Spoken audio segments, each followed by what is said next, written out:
Welcome to विज्ञान academy. प्रकाश जो class है यहाँ से हमें कंटिन्यू करना है, इस टॉपिक से हमें कंटिन्यू करना है।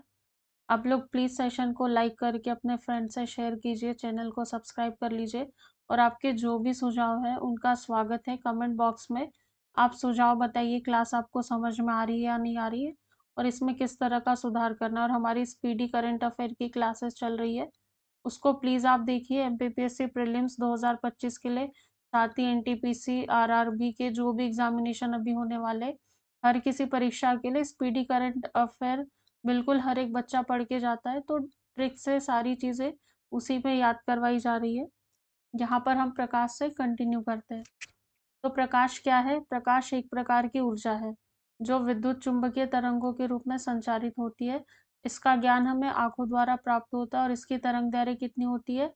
3900 एंगस्ट्रॉन से 78 एंगस्ट्रॉन के बीच होती है। ये जो सिंबल है एंगस्ट्रॉन, इसको बोला जाता है। तो प्रकाश क्या है? एक प्रकार से ऊर्जा ही है। किस रूप में संचारित होती है? विद्युत चुंबकीय तरंगों के रूप में संचारित होती है। इसका ज्ञान हमें किससे होता है? आँखों से इसका ज्ञान होता है। इसकी तरंग दैर्घ्य किसके बीच होती है? 3900 एंगस्ट्रॉन से 7800 एंगस्ट्रॉन के बीच होती है। उसके बाद सन 1637 में दकार्ते ने प्रकाश के कणिका मॉडल प्रस्तुत किया और स्नेल के नियम को व्युत्पन्न किया। तो स्नेल के नियम को किसने उत्पन्न किया? दकार्ते ने उत्पन्न किया। और कौन सा मॉडल प्रस्तुत किया? कणिका मॉडल प्रस्तुत किया। उसके बाद में सन 1678 में जो डच भौतिकविद थे क्रिस्टियान हाइगेंस, इन्होंने प्रकाश के तरंग सिद्धांत को प्रस्तुत किया। थॉमस यंग ने 1801 में अपना व्यतिकरण संबंधी प्रसिद्ध प्रयोग किया।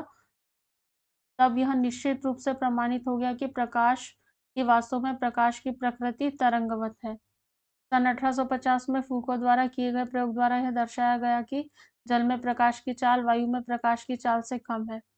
जल में यदि प्रकाश की चाल की बात करें तो जो वायु में प्रकाश की चाल है उससे कम है। मतलब वायु में प्रकाश की चाल अधिक है और जल में प्रकाश की चाल कम है।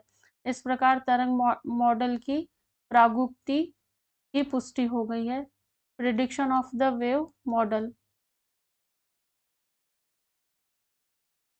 प्रकाश तरंगें निर्वात में कैसे संचरित होती है, इसकी व्याख्या किसने की? जेम्स क्लार्क मैक्सवेल ने की। स्कॉटलैंड के निवासी थे। इनके द्वारा प्रकाश संबंधी प्रसिद्ध वैद्युत चुंबकीय सिद्धांत प्रस्तुत करने पर हो गई। मैक्सवेल के अनुसार प्रकाश तरंगें परिवर्तनशील विद्युत तथा चुंबकीय क्षेत्रों से संबंध है। परिवर्तनशील विद्युत क्षेत्र समय तथा दिक स्थान में परिवर्तनशील चुंबकीय क्षेत्र उत्पन्न करता है तथा परिवर्तनशील चुंबकीय क्षेत्र समय तथा दिक स्थान में परिवर्तनशील विद्युत क्षेत्र उत्पन्न करता है। जो परिवर्तनशील विद्युत और चुंबकीय क्षेत्र निर्वात में भी विद्युत चुंबकीय तरंगों का संचरण कर सकते हैं। विद्युत चुंबकीय तरंगे कौन सी? प्रकाश तरंगे। प्रकाश तरंगे ही विद्युत चुंबकीय तरंगे होती है। प्रकाश का विद्युत चुंबकीय तरंग सिद्धांत प्रकाश के केवल कुछ गुणों की व्याख्या कर पाता है, जैसे प्रकाश का परावर्तन है, प्रकाश का अपवर्तन है, प्रकाश का सीधी रेखा में गमन है, प्रकाश का विवर्तन है, प्रकाश का व्यतिकरण और प्रकाश का ध्रुवण। विद्युत चुंबकीय तरंग कैसी तरंग है? अनुप्रस्थ तरंग होती है। जबकि ध्वनि तरंगों की हमने बात की थी तो अनुदैर्ध्य तरंग है ध्वनि तरंग, और विद्युत चुंबकीय तरंग अनुप्रस्थ तरंग है। अतः प्रकाश भी कैसी तरंग होगा?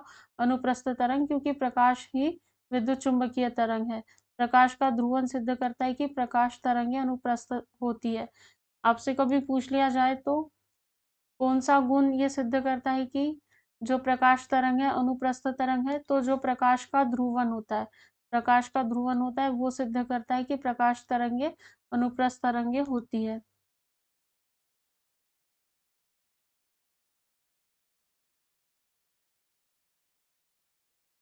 प्रकाश के कुछ गुण ऐसे हैं जिनकी व्याख्या तरंग सिद्धांत नहीं कर पाता, जैसे प्रकाश विद्युत प्रवाह और क्रॉम्पटन सिद्धांत।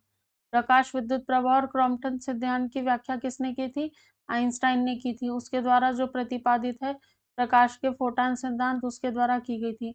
वास्तव में दोनों प्रभाव प्रकाश की कण प्रकृति को प्रकट करते। ठीक है। प्रकाश का फोटॉन सिद्धांत क्या कहता है? इसके अनुसार प्रकाश ऊर्जा के छोटे छोटे बंडलों या पैकेटों के रूप में चलता है, जिसे क्या कहते हैं? फोटॉन। तो फोटॉन क्या है? ऊर्जा ऊर्जा के छोटे छोटे बंडल या फिर पैकेट होते हैं, जिसे फोटॉन कहते हैं।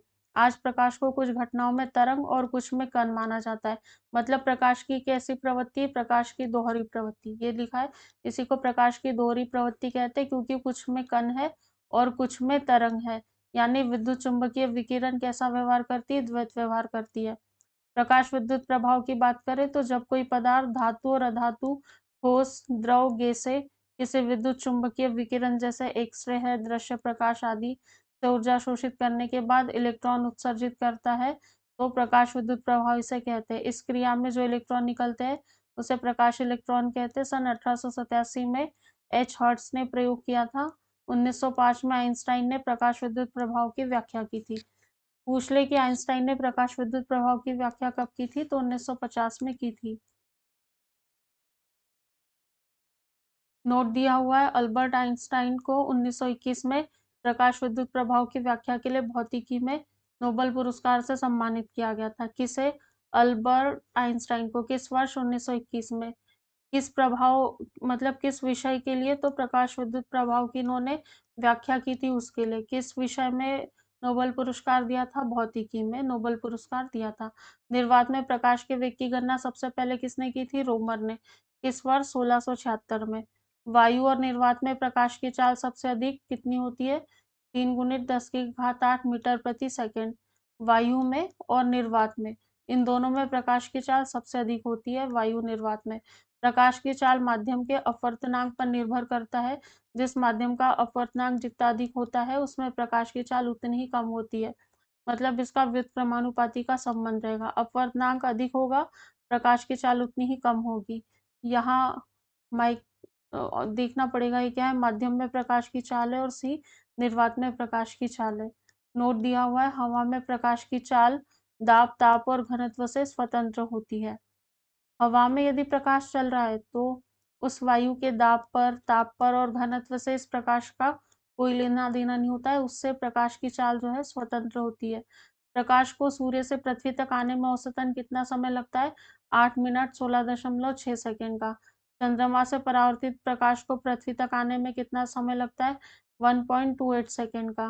प्रकाश के प्रति व्यवहार के आधार पर वस्तुओं को निम्न भागों में बांटा जाता है।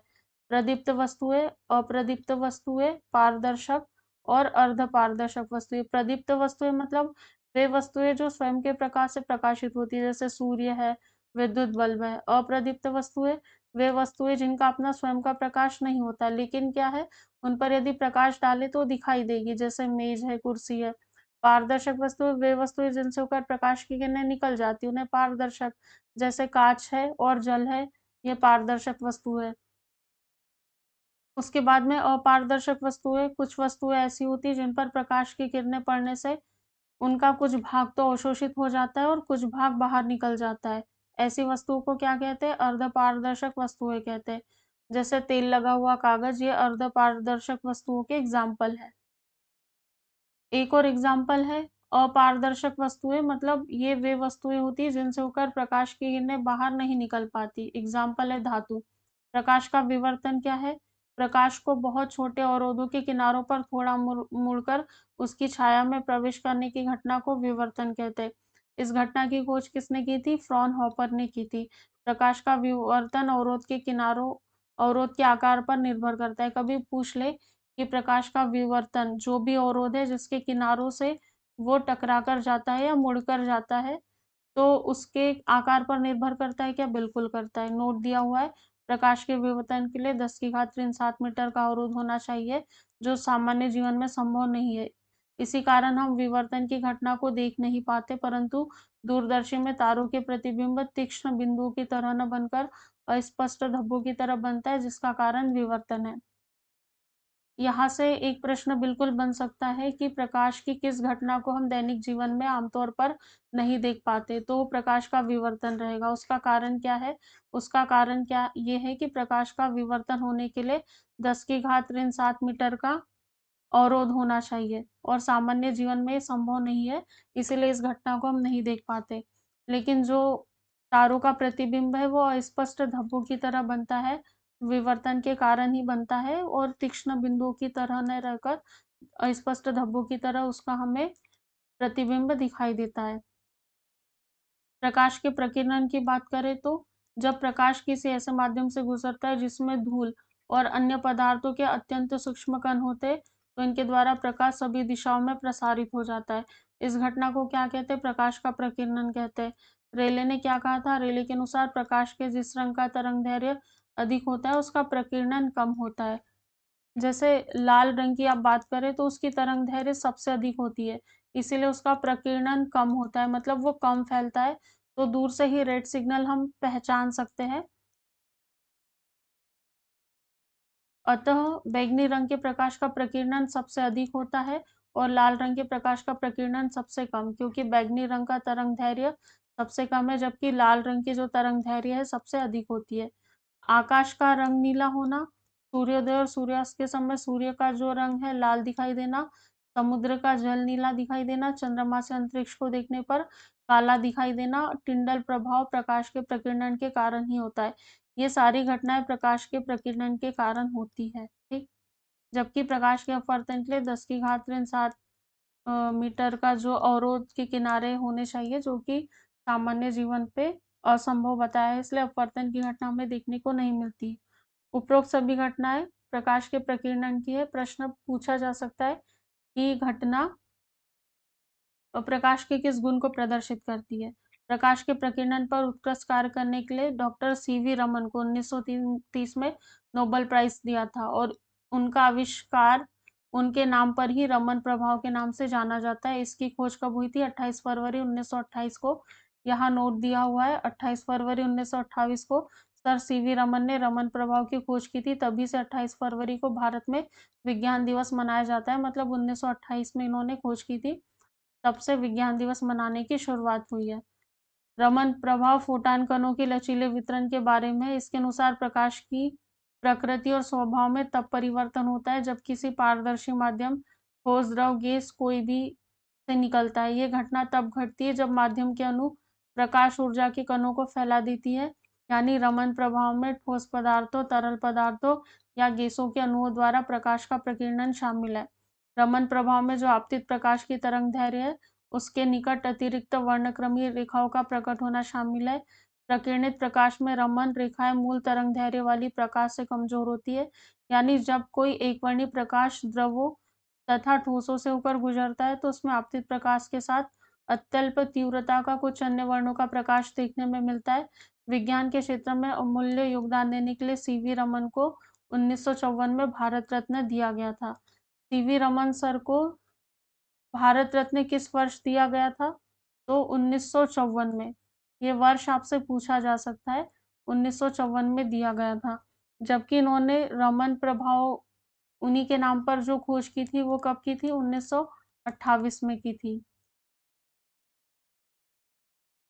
प्रकाश का परावर्तन क्या है? प्रकाश का चिकने पृष्ठ से टकराकर वापस लौटने की घटना को प्रकाश का परावर्तन कहते हैं। पृष्ठ कैसा है? चिकना पृष्ठ की बात की, खुरदुरे पृष्ठ की बात नहीं की है। चिकने पृष्ठ से टकराकर वापस लौटने की घटना को प्रकाश का परावर्तन बोला है। परावर्तन के 2 नियम है। कभी पूछा जा सकता है कि परावर्तन के कितने नियम है? ऑप्शन में 2, 3, 4, 5 दिया रहेगा, तो परावर्तन के 2 नियम है। पहला नियम यह है कि आपतित किरण आपतन बिंदु और अभिलंब पर परावर्तित किरण एक ही तल में होती है।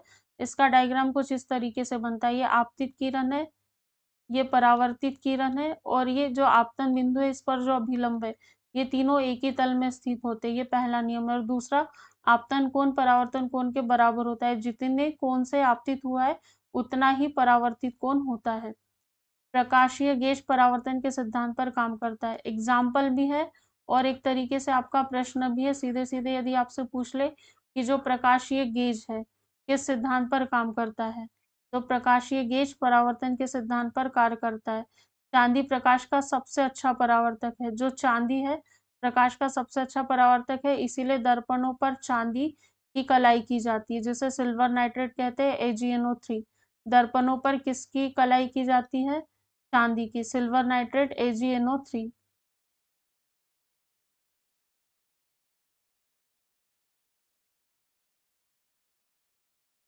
समतल दर्पण से परावर्तन देखते हैं तो समतल दर्पण में किसी वस्तु का प्रतिबिंब दर्पण के पीछे उतनी दूरी पर बनता है जितनी दूरी पर वस्तु दर्पण के सामने रखिए। प्रतिबिंब कैसे बनेगा? काल्पनिक, क्योंकि आप उसे छू नहीं सकते।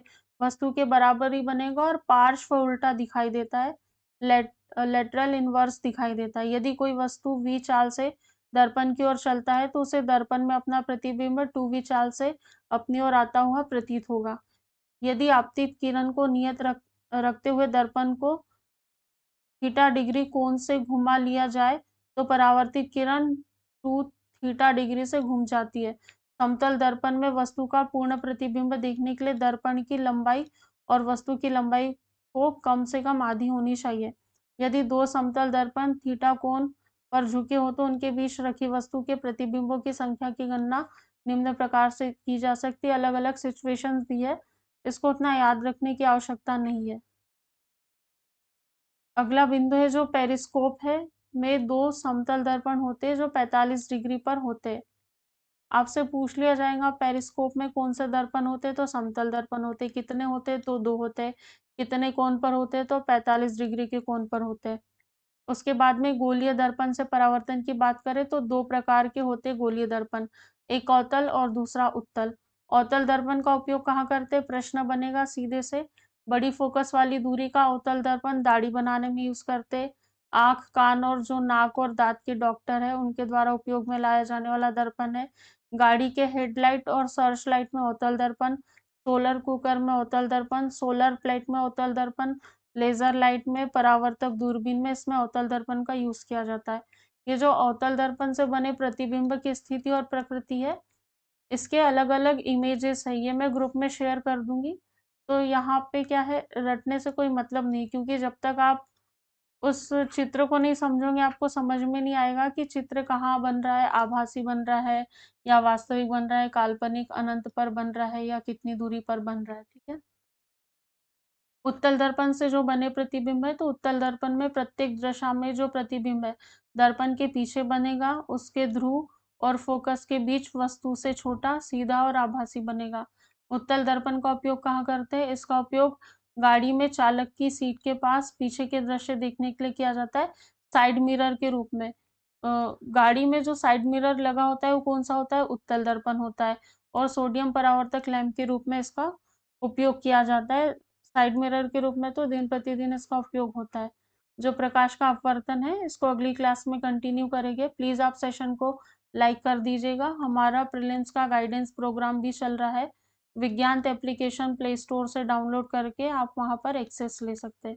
Thank you so much.